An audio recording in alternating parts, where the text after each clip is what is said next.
Salut troupe Faberglass de MMA Talk et je suis là aujourd'hui pour vous présenter mes analyses et prédictions complètes de la pire carte qu'on a vue de l'histoire du UFC, mais qu'on va quand même l'écouter religieusement parce que Charles Jourdain se bat dessus. Non, c'est ça, carte de marde. Pour vrai, on dit souvent ça ces temps-ci, mais celle-là, c'est de loin une des pires que j'ai vues là, dans l'histoire. Non seulement à cause du main event, qui est vraiment très ordinaire, mais aussi à cause des prelims, man. Il y a un moment donné sur la carte où c'est comme tu tombes juste dans des match-ups qui, ben sincèrement, n'ont aucun intérêt. Là. Mais quand je dis aucun, c'est aucun. Fait qu'on va y aller tout de suite, je veux pas trop perdre de temps, je vais vous parler plus de Charles que d'autres choses sur ce preview-là. Fait qu'on va y aller avec le main event de la soirée. Chez les 125 livres, on a Cynthia Calvillo qui affronte Jessica Eye. Puis écoute, mon concern là, dans cette fight-là, c'était genre, ben, tu sais, t'es une fille qui a move down de 135 pour devenir une très bonne number one contender à 125 livres. Elle affronte Cynthia Calvillo qui va move up de 115. Puis je me dis, ah, là, ça s'est jamais vraiment battu à 125 livres, du moins, pas à ce niveau-là, tu sais. Fait que je me demandais qu'est-ce qu'il allait en être? Ça allait avoir l'air de quoi ce match-up-là? Puis là, j'ai regardé la fiche à Cynthia Calvillo que j'ai ici, là. Puis elle a des victoires contre Courtney Casey, Poliana Botello, Joanne Calderwood, Pearl Gonzalez, Montana De La Rosa, ainsi que Jillian Robertson, qui sont toutes des 125 livres. Dans le fond, depuis qu'elle est arrivée dans l'UFC, elle a battu Amanda Cooper, qui est une 115 livres. Puis ses deux autres combats à 115 livres, qui sont contre des filles qui sont encore dans cette division-là, mais c'est sa défaite contre Carla Esparza, puis son combat nul contre Marina Rodriguez. Donc, je pense que, tu sais, c'est con à dire, mais avec une victoire contre Jojo Calderwood qui se bat pour la belt là, prochainement, Cynthia Calvillo est déjà peut-être la number one contender dans cette division-là. Qui sait, on va le voir samedi, mais s'il y en a du match-up, j'ai Calvillo. Je vous cacherai pas, j'ai Cynthia Calvillo ici. Je sais pas si elle est favorite, ça me surprendrait, mais elle est très bonne au sol. Elle a une spécialité là, au sol, un peu comme un Mick Dufort ou comme un Mickey Gall. Quelqu'un que des fois, quand il t'amène là, peut juste se téléporter dans ton dos, faire des affaires que tu comprends pas trop comment elle l'a fait, mais elle réussit à les passer puis elle gagne avec ça. Et puis ce qui m'amène à la pique dans ce combat-là, c'est le fait que Jessica Eye, depuis qu'elle a 125 livres, ce qui fait qu'elle gagne ses combats, souvent, avant, là, à 135 livres, elle boxait avec ses adversaires pendant tout le combat. Ça donnait toujours droit à des combats super serrés, puis presque à chaque fois, elle perdait la split decision. Longtemps qu'elle s'est retrouvée avec une fiche, un moment donné, je pense, de comme une victoire puis 5 défaites dans l'UFC, même si tout le monde s'entendait pour dire qu'elle avait probablement gagné la moitié de ses combats puis perdu l'autre moitié. Puis elle a réussi à changer ça en arrivant à flyweight, mais c'était en incorporant beaucoup de takedowns dans sa game. En changeant le momentum du combat, souvent, boum, elle a cherché un takedown, contrôlant son adversaire au sol. Je ferais pas ça contre Calvillo, je pense que c'est la pire chose qui peut y arriver pas mal que de se retrouver au sol contre Calvillo, même si Calvillo est en dessous, vraiment excessivement dangereuse de partout au sol. Donc, étant donné que le striking de Calvillo s'est beaucoup amélioré, assez amélioré pour qu'elle ait littéralement un draw là, contre Marina Rodriguez, qui est une bien meilleure striker qu'elle, je vais y aller avec Calvillo ici. Je pense que les échanges de bout vont être assez serrés. Aïe a de la misère à se retenir, à pas grapple. Et puis même si elle essaye pas, je pense que Cynthia va elle-même essayer. Bien qu'elle ait plus du style à se fier sur ses mains puis counter-grapple au besoin. Mais regarde, je pense que Calvillo gagne ça par soumission au deuxième round, ce combat-là. Ensuite, Carl Roberson affronte Marvin Vettori. Ça devait avoir lieu, ça n'a pas eu lieu. Roberson a genre manqué le poids, là, le combat n'a pas eu lieu. Ils se retrouvaient à l'hôpital, je sais pas trop. Puis là, ils ont fait se battre backstage. Fait que là, c'est un grudge match. Pas tant d'intérêt. Pour être honnête avec vous, j'aurais aimé mieux voir Charles dans le co-main event. Je pense que c'est définitivement là, le combat sur la carte. Puis je dis même pas ça parce qu'on est clairement très partisan de Charles. C'est le combat le plus excitant sur la carte. C'est le combat qui va être le action fight qui va donner le meilleur moment de la soirée. Et ce, assurément, selon moi. Fait que, pour le co-main event, Roberson, Vettori. Roberson est bon, peut-être un meilleur striker que la moyenne. Se débrouille spécialement bien au sol, mais c'est quand lui initie le sol. S'il initie pas le sol, puis il veut pas se retrouver au sol, a tendance à mal se débrouiller au sol. Donc, C'est sûr que j'ai Vettori ici, là. Pas trop de questions. Et très complet. C'est pas un gars qui a du flash dans sa game du tout. Mais il est très complet. Il me fait un peu penser à Cody Stamann là, de la semaine passée. Quelqu'un qui est bon debout, qui est bon dans le clinch, qui est un bon lutteur, capable de contrôler le combat au sol. Donc s'il réussit à mettre la pression sur Carl Robertson, si c'est lui qui initie les échanges de grappling, va absolument dominer là, à cet effet-là. Puis je vois mal Robertson pouvoir faire grand-chose. Donc j'ai Marvin Vettori par décision ici. Ça nous mène au combat qu'on a passé à ça d'avoir le deuxième combat le plus attendu de la soirée, mais malheureusement, ça ne le fera pas. C'est Merab Dvalishvili qui affronte Gustavo Lopez. Pourquoi je dis ça? Parce que dans le fond, Gustavo Lopez, ça a été annoncé, Merab devait affronter Ray Borg. Ça a été annoncé que Ray Borg ne ferait pas partie de cet événement-là. Je pense qu'il y a des problèmes familiaux encore là, avec son enfant malade ou de quoi. Fait il a fallu qu'il retourne à la maison. L'UFC ont trouvé Gustavo Lopez, champion Combate Americas, qui est un très bon combattant, une fiche de 11-4, combattant complet, qui est capable de tout bien faire, qui d'après moi, de niveau UFC, j'ai aucun doute là-dessus. Et c'est ça, ils ont trouvé Gustavo Lopez, mais Campbell McLaren de Combate Americas est sorti pour dire yo, c'est parce que c'est encore sous contrat avec nous, puis c'est pas trop fair de la manière que t'as fait ça, mais Daniel Rubenstein, le manager de Gustavo, a réussi à lui obtenir son release de la promotion. Ce qui est plate pour nous, c'est que si le release n'était pas obtenu de la part de Combate Americas, ben Gustavo Lopez n'allait pas pouvoir se battre, et puis c'était Louis Jourdain qui allait prendre sa place pour affronter Merab Dvalishvili. Ça ne sera que partie remise pour Louis, là, malheureusement. Ça aurait été le fun de le voir. Peut-être pas contre Merab, mais ça aurait été le fun de le voir. T'sais, comme Charles, il faut arriver sur short notice, faire sa place dans l'UFC. Ses prochains combats auraient probablement été plus intéressants que celui-là, même pour Gustavo Lopez. Je pense pas que ça va être une très bonne soirée. Merab Dvalishvili est excessivement underrated là, dans cette division-là. C'est un madman. C'est un madman qui est pas si bon que ça debout, mais le fait qu'il est juste super wild puis qu'il avance en swingant comme un fou, ça le rend dangereux. Puis il est dangereux parce qu'il y a le genre de Khabib effect, que c'est un takedown artist, c'est un lutteur absolument incroyable. C'est pas, par exemple, un bon control fighter, contrairement à Khabib. Merab, c'est plus le genre de gars qui va te takedown 13 fois dans le round, bien qu'il sera jamais vraiment capable de te garder en dessous de lui. Mais tu sais, tu passes quand même ton round à défendre des takedowns contre la cage, puis à te faire mettre la pression, puis à ne pas gagner, là, basically. Donc, ça va être très dur pour un gars comme Gustavo Lopez d'arriver sur short notice comme ça, puis de battre Merab Dvalishvili, qui va littéralement le poursuivre en complet mongol, lancer des hooks, des haymakers, puis drop down pour des takedowns, là, littéralement à tout crise de moment de ce combat-là. Donc, évidemment, j'ai Merab Dvalishvili par décision ici. Je pense que c'est un pick assez facile sur cette carte-là. Et ça nous mène à ce qu'on veut voir, à ce qu'on veut entendre. La raison pourquoi on va écouter cette carte-là.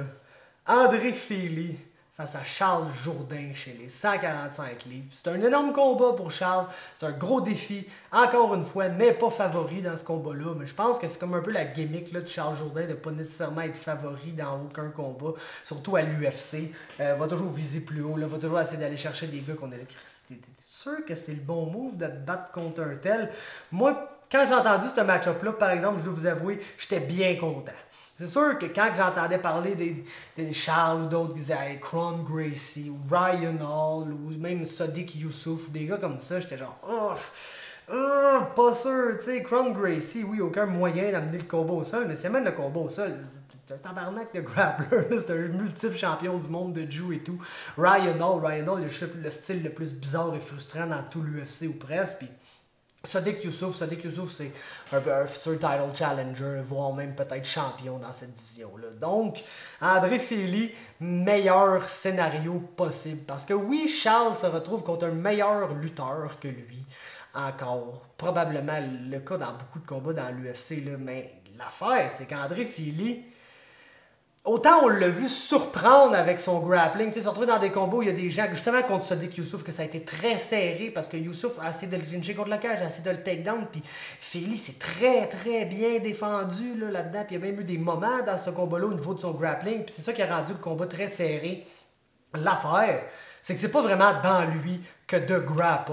C'est plus un gars qui va counter-grapple, qui va défendre le grappling de son adversaire. Puis oui, on l'a vu shooter pour des takedowns ici et là, mais c'est pas tant dans sa game, là, même pour un fighter de Team Alpha Male, c'est vraiment plus un range striker qui est très très très capable là, de se faire inciter dans un brawl. Puis c'est comme, je trouve qu'il y a un style qui joue très bien dans le style à Charles, considérant qu'il va pas arriver là avec un, tu sais, si André Fili arrive là, puis dit moi aujourd'hui, je suis un lutteur, je suis genre Desmond Green, parce qu'on s'entend que André Fili est capable de jouer un game plan à la Desmond Green, genre jabber, rester à distance, toujours être sur son basic, puis s'il trouve que ses approches trop proches, ben essayer d'engendrer des échanges de grappling, soit dans le clinch contre la cage, soit juste de shooter des takedowns à open air comme ça. Mais, tu sais, je sais pas avec quel succès il va réussir ça. D'un Charles, on l'a vu contre Green, qui est un bon, gros, top control grappler quand il prend la chance, tu sais, de quand il réussit, c'est-à-dire son takedown, puis qu'il prend la chance de s'installer là, il est bon pour s'installer, il est bon pour rester là. Puis on a vu Charles tout de suite, soit lancer des soumissions de sa garde, puis utiliser ces soumissions-là pour se créer de l'espace, puis tout de suite faire son get-up, qui est très très bon. C'est quelqu'un que, autant, il n'y a peut-être pas la meilleure lutte au monde, c'est quelqu'un qu'on voit tellement habile pour se relever que ça fait que Charles est très très très difficile à garder sur son dos. Ceci étant dit, André Fili a une lacune qui est assez grande, puis c'est sa défensive, debout. C'est un bon striker, il est capable de travailler derrière son jab, il est capable de faire des bonnes choses, mais habituellement, si tu essaies de lancer beaucoup en direction d'André Fili, tu vas avoir tendance à l'ender beaucoup. C'est pas quelqu'un qui défend si bien que ça debout, c'est pas quelqu'un qui a des bons mécanismes de défense dans son striking. C'est un combattant vraiment plus offensif que défensif, puis ça, mais c'est la recette parfaite pour se faire counter par Charles, puis se faire dropper, puis se faire guillotiner. Comme il m'a dit qu'il allait le faire, puis comme je le sais qu'il va chercher. Puis je pense que c'est bon parce qu'André Fili est vraiment tough. Tu sais, c'est déjà fait knocker, je pense, par un flying kick mongol de Yair Rodriguez. Mais sinon, on dirait que j'ai pas tant de souvenirs de l'avoir vu s'être allumé ben raide. Il y a peut-être une coupe de TKO là, ici et là. Il y a quand même 7 défaites à sa fiche. Mais, tu sais, c'est pas un gars que j'ai le souvenir que André Fili, quand il se fait finir, quand il perd, il se fait finir. C'est un gars qui a perdu plusieurs décisions, c'est un gars qui a perdu des split decisions, c'est un gars qui est très très très compétitif, là, même contre des combattants du top 15 dans cette division-là. Mais son manque de défensive, sa tendance à vouloir être très très très offensif, puis pas trop se soucier de ce qui revient en retour, combiné avec le fait que, oui, je pense qu'il y a un avantage au niveau de la lutte, je dis pas du grappling, mais bien de la lutte, mais il n'est pas porté à l'utiliser vraiment, cet avantage-là. Donc, je pense qu'André Fili va peut-être avoir du succès debout, sûrement même. Ça va sûrement être un combat assez serré, back and forth, beaucoup d'action, jusqu'au moment où je vois Charles. Ben, le pincer comme, tu sais, Charles, c'est un opportuniste. C'est 100% de sa game. C'est de trouver les petites opportunités, les petites chances qu'il a, puis il les rate jamais, il les voit, puis il en profite à tout coup. C'est un finisher né. Et puis, man, j'ai Charles Jourdain par soumission là, dans ce combat-là. Un genre de club and sub qui va lui faire mal debout, puis le finir par guillotine. Et puis, c'est ça le pic, asti, c'est ça le pic. Puis c'est même pas un pic que je me sens, genre, tu sais, des fois, je vous le cacherai pas, je suis comme, oh! Tu sais, comme contre Desmond Green, j'étais genre, il me semble. J'ai confiance en Charles, je pense qu'il peut le faire, mais je trouve que les circonstances ne sont pas bien alignées pour qu'il gagne ce combat-là. Mais je réussis quand même à me convaincre. Non, regarde, il y a une option à la victoire, c'est ça. Puis là, je réussis à me convaincre moi-même qu'il y avait des bonnes chances de battre Desmond Green. J'ai pas eu à me convaincre dans ce combat-là. Je pense que c'est un match-up qui va très bien en fonction des choses que Charles Jourdain essaie de faire généralement quand il se bat. Man, c'est un bon match-up. Je pense sincèrement qu'il va gagner. Je suis pas très inquiet pour lui. Bien que c'est un huge match-up. C'est un gars qui est très compétitif avec le top 15 mondial, comme j'ai dit. Donc si Charles arrive perd une décision dans ce combat-là, faut pas dire c'est le Jourdain, c'est pas fort ça. Au contraire, le gars il affronte déjà les meilleurs à son 3e combat dans l'UFC. Mais je pense que c'est un des match-ups les plus favorables pour lui dans cette portion-là du ranking. Donc, pour cette raison-là, j'ai Charles, soumission, 2e round. Ensuite, premier combat de la main card, c'est chez les 135 livres, bien que c'est 225. Jordan Espinoza, Mark De La Rosa, pas les gars en qui j'ai le plus confiance, moi vous dire, mais j'ai vraiment pas confiance en Jordan Espinoza. Son genre de style de bouger comme s'il était, je dirais, je m'en allais dire Dominic Cruz, mais je vais plus dire Tim Elliott, là. C'est sûr qu'il est meilleur debout que Tim Elliott. Il est surprenant au sol. C'est le genre de gars que tu le vois bouger, t'es genre, ah, ça c'est un striker, ça c'est un striker, mais somehow il a gagné la majorité de ses combats par soumission. Puis même quand on le voit gagner, c'est parce qu'il soumet des gens. Je pense pas qu'il y a des meilleurs fundamentals que Mark De La Rosa, cependant. Qui est un gars qui perd beaucoup là, ces temps-ci, mais il a perdu contre des très bons combattants. Il a fait le saut à 135, il s'est retrouvé contre des gars vraiment plus gros que lui. Il revient à 125, il a des énormes défis devant lui à chaque fois. Fait que je veux moins mettre de stock dans la losing streak présente de Mark De La Rosa que je devrais en mettre, je crois. Puis je pense qu'il est assez fundamental pour battre Jordan Espinosa, qui est plus un gars de flash, un peu dans tous les aspects de sa game, va essayer de faire des flashy techniques debout, des flashy takedowns, des flashy submissions. Mark De La Rosa, c'est plus un gars qui il va garder une bonne garde défensive, va laisser aller ses mains, va lancer des kicks, mais genre plus c'est comme leg kick, pas un gars qui va essayer de spinner, trop lancer à la tête, ni rien, faire des affaires, tu sais, fucké. C'est plus un gars fundamental. Black belt en Jiu-Jitsu, se débrouille très bien au sol, je ne pense pas qu'il va se faire surprendre par Espinosa. Je vois même peut-être Espinosa essayer de le prendre dans une... Il y a tendance du clinch, lancer des darts, des anacondas, puis rouler dans ces soumissions-là. Je vois peut-être ça arriver, Mark De La Rosa défendre, prendre le top, puis genre tout simplement bien travailler jusqu'au dos, puis gagner par rear naked choke. Donc j'ai Mark De La Rosa, soumission, deuxième round. Ça nous mène au prelim. Je vais aller vite, les boys. Je vais aller très vite parce qu'il y a crissement rien à voir là-dessus. Peut-être qu'il y a 2 combats qui peuvent être intéressants. Puis je dirais même peut-être 1.5 combats. C'est pas vraiment le cas de Maria Agapova contre Anna Cifers. Puis ça, c'est la prédiction la moins technique, l'analyse la moins technique que je vais vous présenter. On a une vraie 125 livres qui est quand même une 5-5, 5-6 avec une bonne reach dans cette division-là, qui affronte Anna Cifers, qui est littéralement la plus petite 115 livres dans l'UFC. La fille, elle mesure 5'1", à genre 60 pouces de reach. Ça va être une énorme différence de grosseur dans ce combat-là. Puis juste ça fait que Agapova va avoir plus de power debout. Les deux préfèrent se battre debout, là. Je vous dirais bien qu'Agapova, si elle est capable de s'installer sur le top et de ground and pound, elle a un très bon frame pour ça. Mais, tu sais, je vois Agapova être juste plus grosse et plus forte physiquement que Anna Cifers dans tous les aspects du combat, parce qu'on a vu Cifers perdre souvent à cause qu'elle n'était pas assez justement grosse et forte pour la division des 115 livres. Puis là, elle move up sur short notice à 125 livres pour affronter Agapova. Donc j'ai Agapova par décision all the way. Je sais pas trop c'est quoi le processus là, de réflexion d'Anna Cifers. Peut-être qu'elle dit, je vais pogner des combats short notice tout le temps, je vais me mettre dans les bonnes grâces de l'UFC vu que j'ai dépanne pendant la pandémie, mais... Et sur 2 défaites consécutives, ça va probablement être sa 3e défaite consécutive. Ça va amener sa fiche à genre 10 victoires et 6 défaites. Donc je pense que c'est une bonne manière de se faire couper de l'UFC, ça, de la part d'Anna Cifers. Bien qu'elle essaye sûrement rien que de se payer, parce que c'est définitivement une des combattantes qui doit pas faire une crise de scène puis qui doit être broke as fuck parce qu'elle gagne jamais. Ensuite, le seul combat intéressant sur les prelims, selon moi, Charles Rosa contre Kevin Aguilar. Puis je suis vraiment intéressé de voir ce qu'Aguilar va faire, comment il va rebondir dans ce combat-là, parce qu'il a perdu ses 2 derniers combats. Il y en a un qui devait perdre, je vous le cacherai pas, contre Zubaira Tukhugov cependant. J'ai vraiment été déçu de lui, là, la façon dont il s'est fait dominer sévèrement dans ce combat-là. Puis que je pensais que sa takedown defense était un peu meilleure que ça. Mais écoute, si le gars se fait takedown par Charles Rosa, je vais avoir 100% abandonné sa takedown defense.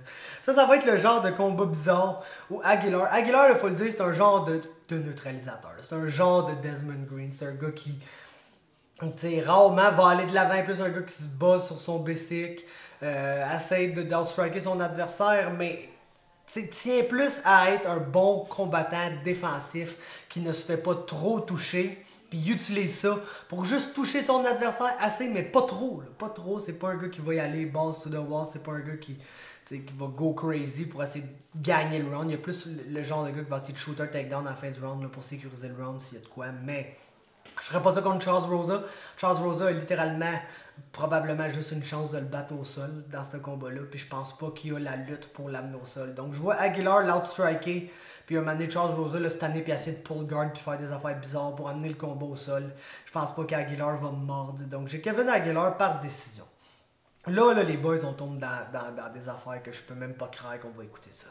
135 livres, Julia Avila, Gina Mazzani qui est de retour, Madame Temelia, Testi, back dans l'UFC après une victoire à King of the Cage. Parce qu'elle s'est fait crisser dehors parce qu'elle était pas assez bonne pour être dans l'UFC, mais là ils viennent la bring back. Fait qu'en tout cas, regarde, on verra ce que ça va donner, mais ça donnera rien de bon. Julia Avila est actuellement une bonne combattante complète qui a du potentiel dans cette division-là, puis que je serais vraiment pas surpris de voir dans le top 10, voire même dans le top 5 un moment donné, voire même peut-être challenger pour le titre, vu que pas mal n'importe qui peut challenger pour le titre dans cette division-là. Donc Avila par décision all the way, je pense un combat facile. Ensuite, chez les 125 livres, nous avons Tyson Nam qui affronte Zarrukh Adashev, un combattant qui a perdu ses débuts pro pour ensuite gagner ses 3 prochains combats à Bellator contre des adversaires qui avaient des fiches de genre 0-1, 0-2, 0-0. Donc, dans le fond, le gars est 3-1, a jamais affronté personne qui existe, puis là, arrive dans l'UFC sur super short notice pour battre Tyson Nam. C'est un malade mental, Adashev, par exemple. C'est un gars qui va mettre la pression puis qui va essayer de pousser le fight vers lui. Oui, va sûrement jouer dans le style de Tyson Nam qui préfère rester debout et être un counter-striker un peu plus collecté. Je pense que c'est la manière là, pour Tyson Nam de gagner un combat dans l'UFC. Chose que je n'étais pas si sûr qu'il allait arriver quand je l'ai vu rentrer dans l'UFC, mais là, s'il ne bat pas Zarrukh Adashev, là, man, il n'y a juste pas rapport ici. Ensuite, Jordan Griffin, Darrick Minner, c'est un combat, ça va arriver. Darrick Minner, soit qu'il gagne par soumission au premier round ou qu'il perd. Jordan Griffin gagne pas souvent dans l'UFC, mais il semble quand même être tough et avoir des moves bizarres. Donc je pense que c'est Griffin qui va gagner par soumission dans ce combat-là. Évidemment au deuxième round, parce que Darrick Minner va passer proche de le finir nécessairement au premier round. Et puis ça nous mène à Anthony Ivy contre Christina Aguilera, man. C'est Christian en fait, là. Christian Aguilera. Mais c'est un combat que j'ai l'impression qu'Aguilera devrait gagner. C'est 2 grapplers. Il y en a un qui a beaucoup plus d'expérience que l'autre. C'est Aguilera. Mais moi, quand tu arrives dans l'UFC avec une fiche de 13-6, déjà là, je suis comme, ah, ok, c'est pas la meilleure des fiches, mais je vais te laisser une chance. Puis là, je vais voir ta fiche, puis je me rends compte que sur tes 6 défaites, t'en as 5 que c'est des first round KO, des first round TKO. Ben, je peux juste pas me fier sur toi dans l'UFC, malheureusement. Donc, je pense qu'il y a l'avantage au niveau du style match-up parce qu'il y a plus d'expérience puis il est plus composé qu'un Anthony Ivy. Mais le fait qu'il s'est fait knocker 5 fois en 6 défaites avant même de rentrer dans l'UFC, ça me donne pas beaucoup de confiance. Donc, je vais y aller avec Ivy par TKO au premier round. C'est surtout que la majorité de ses défaites, c'est des first round finish. Là, genre, il se fait littéralement pogner cold au début du combat puis il se fait finir genre de même, là, instantanément. Fait que non, j'ai Anthony Ivy TKO au premier round dans ce combat-là. Fait que ça complète mes analyses et prédictions de cette carte-là qui est définitivement une carte qui existait dans la vie puis qu'on va écouter uniquement pour voir Charles Jourdain en action. Donc j'espère que vous avez apprécié. Laissez-moi un like, un commentaire, abonnez-vous à MMA Talk sur Facebook, sur YouTube, tout partout sur le territoire et puis on se parle une prochaine fois.